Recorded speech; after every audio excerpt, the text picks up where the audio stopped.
प्रत्येक दिन दोपहर को जब लड़के स्कूल से पढ़कर लौटते थे तो वे राक्षस के बगीचे में खेलने के लिए जाया करते थे।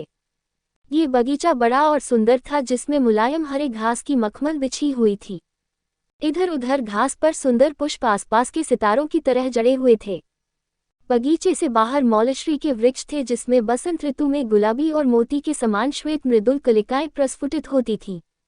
शरद ऋतु में जिन वृक्षों में बढ़िया फल लगते थे, चिड़िया इन वृक्षों पर बैठती थीं और मधुर राग में गाया करती थीं।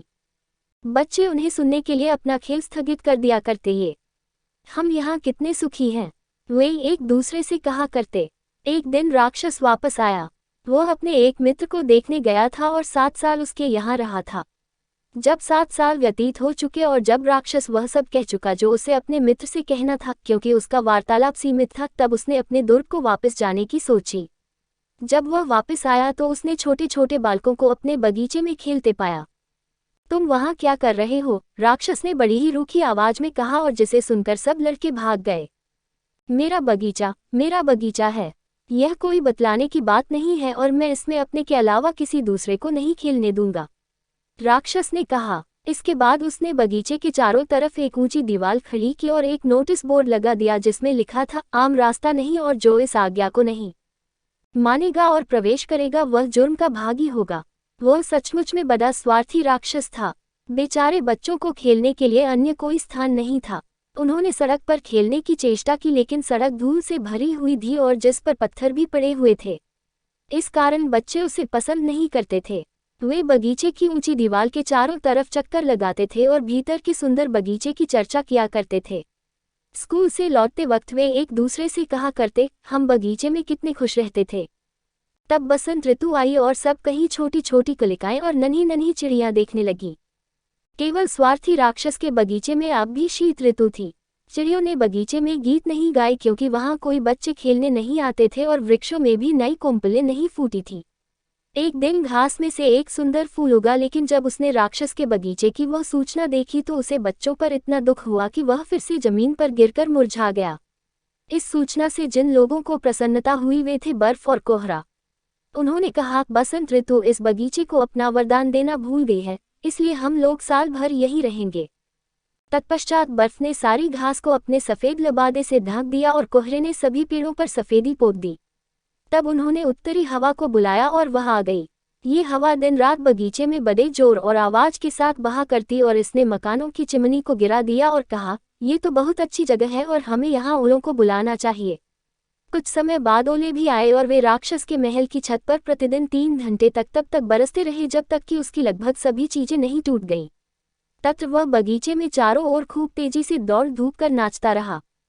मुझे ये समझ में नहीं आता कि मेरे बाग में बसंत का उदय क्यों नहीं हो रहा है। खिड़की पर बैठकर बर्फ के समान सफेद दिखते हुए बगीचे की ओर निहारते हुए राक्षस ने कहा, मैं आशा करता हूँ कि कुछ दिन में ऋतु परिवर्तन अवश्य होगा। लेकिन बगीचे में न तो बसंत ऋतु ही आई और न ग्रीष्म ऋतु ही आई। शरद ऋतु ने सभी बगीचों में सुनहले फल फूल दिए परंतु राक्षस के बगीचे के लिए अब भी कुछ न मिल सका। शरद ने कहा, ये राक्षस बहुत स्वार्थु है, इसलिए इस बगीचे में सदा ही शिशिर का राज्य रहा और बर्फ कोहरा ओले और उत्तरी हवाएं यहाँ अपनी क्रीड़ाएं करती रहीं। एक दिन सुबह जब राक्षस अपने बिस्तर पर लेटा हुआ जाग रहा था तो उसने एक मोहक गीत सुना। इसकी ध्वनि इतनी मधुर थी कि उसने सोचा कि शायद राजा के गायक गण इस मार्ग से जा रहे हैं। सचमुच ही उसकी खिड़की के बाहर एक कोयल गाना गा रही थी, लेकिन उसने ये गाना इतने अधिक दिनों बाद सुना था कि आज उसे यह पक्षी गायन संसार का सबसे सुंदर संगीत प्रतीत हुआ। इस संगीत के बाद ही ओलों ने उसके सिर पर बरसना बंद कर दिया और उत्तरी हवा ने भी अपना गर्जन बंद कर दिया। इसके बदले उसके खिड़की के खुले अंगों में से एक से सुंदर महक आने लगी। तब उसने कहा, मैं सोचता हूँ कि आखिर बसंत आ ही गई। ये कहकर वह बिस्तर से उछल पड़ा और चारों तरफ देखने लगा। पर उसने क्या देखा? उसने एक बहुत ही आश्चर्यजनक दृश्य देखा। उसके दुर्ग की चार दीवारी में एक छोटा सा छेद था जिसमें से कुछ लड़के रेंग रेंग कर दुर्ग में घुस आए ये और वहां के बगीचे में लगे वृक्षों की डालियों पर बैठे हुए थे। वह जितने पेड़ देख सकता था उसने देखे और प्रत्येक पर एक न एक बालक बैठा पाया। बहुत दिनों के बाद बच्चों को अपने ऊपर बैठा हुआ देख पेड़ इतने प्रसन्न हुए कि उनमें फूल उगाए। बच्चों के सिरों पर पत्तों से भरी शाखाएं लहराने लगी। पक्षीगण भी अब इधर उधर घूम रहे थे और प्रसन्नता से अपनी कूकें मार रहे थे। और हरी घास में से फूल भी धीरे धीरे हंसते हुए से उदित हो रहे थे। ये बहुत ही सुंदर दृश्य था। इसके साथ ही बगीचे के एक कोने में अब भी शिशिर थी। यह कोना दुर्ग में बने हुए महल के सबसे अधिक दूर पर था। यहाँ एक छोटा लड़का खड़ा हुआ था। इतना छोटा था कि वह पेड़ों की डालियों तक नहीं पहुंच सकता था, और वह अपनी इस असफलता से झुंझला कर इधर उधर घूमता हुआ रो रहा था। बेचारे वृक्ष पर भी काफी कोहरा और बर्फ ढका हुआ था। उत्तरी हवा भी इसके ऊपर तूफानी वेग से मंडरा रही थी। बच्चे, मेरे ऊपर चढ़ जाओ, वृक्ष ने बालक से कहा और अपनी डालें इतनी नीचे झुका ली जितना कि संभव था। परंतु बच्चा फिर भी न चढ़ सका क्योंकि वह बहुत ही छोटा था। ये देखकर राक्षस का हृदय द्रवित हो उठा। उफ, मैं कितना स्वार्थी रहा हूँ। अब मैं समझा कि बसंत मेरे यहाँ क्यों नहीं ठहरती। अब मैं इस बच्चे को वृक्ष के शिखर पर बैठाऊंगा और वहां से अपनी दीवार का दरवाजा खटखटाऊंगा, और तब मेरा बगीचा हमेशा बच्चों के खेल का मैदान बन जाएगा। वह वास्तव में अपनी करनी पर बहुत दुखी हो रहा था। अब वह सीढ़ी से उतरकर नीचे आया और धीरे से अपने सामने वाला दरवाजा खोलकर बगीचे में चला गया। लेकिन लड़कों ने ज्यों ही उसे देखा वे उससे इतना डर गए कि वे देखते ही भाग गए और बगीचे में पुनः शिशिर ऋतु का राज्य छा गया। केवल वही एक छोटा लड़का बचा जो दौड़कर भाग नहीं सका क्योंकि उसकी आंखें आंसुओं से भरी थी, इसलिए वह राक्षस को आते हुए न देख सका। राक्षस ने इसी बच्चे को चुपके से पीछे से जाकर पकड़ लिया और उसे प्यार भरे हाथों से लेकर वृक्ष के शिखर पर बैठा दिया। उसके ऐसा करते ही पेड़ में फूल लग गए और पक्षीगण वहां आकर कूकने लगे। छोटे बच्चे ने भी अपने दोनों हाथ फैलाकर राक्षस के गले में डाल दिए और उसे चूम लिया। जब दूसरे लड़कों ने ये सब देखा तो समझ लिया कि राक्षस अब दुष्ट नहीं रहा है, और वे दौड़कर बगीचे में आए और उनके साथ बसंत ने भी अपने चरण वहां रखे। और उनको देखकर राक्षस ने कहा, प्यारे बच्चों, अब ये तुम्हारा ही बगीचा है। और उसकी कुदाली लेकर दुर्ग की दीवार को तोड़ डाला। 12 बजे दिन को जब सब लोग बाजार जा रहे थे, उन्होंने देखा कि राक्षस एक बड़े ही सुंदर बगीचे में बच्चों के साथ खेल रहा है। सारे दिन वे खेलते रहे और शाम के वक्त वे राक्षस से विदा लेने के लिए आए। लेकिन तुम्हारा छोटा साथी कहाँ है? मेरा मतलब उस बच्चे से है जिसे मैंने पेड़ पर चढ़ा दिया था, उसने कहा। राक्षस उसे सबसे अधिक प्यार करता था क्योंकि उस बच्चे ने उसे चूमा था। हमें उसका पता नहीं है, बहुत संभव है कि वह चला गया हो, बच्चों ने कहा। तुम लोग उसे यहाँ कल आने के लिए कह देना, राक्षस ने कहा। लेकिन बच्चों ने जवाब दिया, हम नहीं जानते हैं कि वह कहाँ रहता है और न हमने उसे इसके पहले कभी देखा ही है। ये सुनकर राक्षस बहुत दुखी हुआ। प्रतिदिन दोपहर को जब स्कूल की छुट्टी हो जाती थी तब बच्चे आते और राक्षस के साथ खेला करते थे, लेकिन जिस छोटे बच्चे को राक्षस प्यार करता था वह कभी नहीं दिखाई दिया। राक्षस इन सब बच्चों के प्रति बहुत ही दयालु था, तथापि वह अपने छोटे मित्र को देखने के लिए तरसता रहता था और हमेशा उसके विषय में चर्चा किया करता था।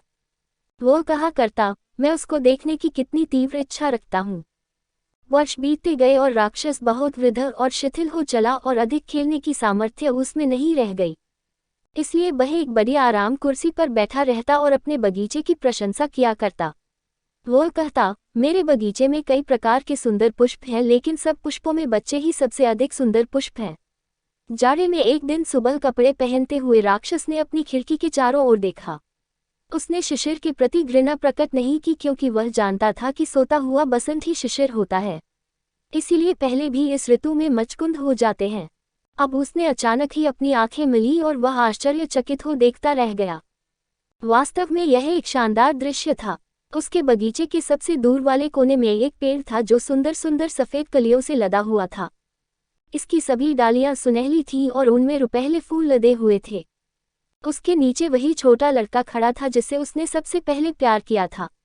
आनंद विभोर होकर वह अपने महल से नीचे आया और बगीचे में गया। वह जल्दी जल्दी घास पर चलकर उस लड़के के पास गया और जब उसके पास पहुंचा तो उसका चेहरा क्रोध से लाल हो गया। वह बोला, यह तुम्हें किसने बांधा है? उस लड़के की हथेली पर और उसके पैर पर 2-2 कीलों के चिन्ह थे। उसे देखकर वह झल्ला कर फिर बोला, किसने तुम्हें यहाँ बांध रखा है? मुझे जल्दी बताओ जिससे मैं उसे अपनी तलवार के घाट उतार सकूं। मेरे दादा, ऐसा मत कहो, ये तो प्यार के घाव है, उस बालक ने उत्तर दिया।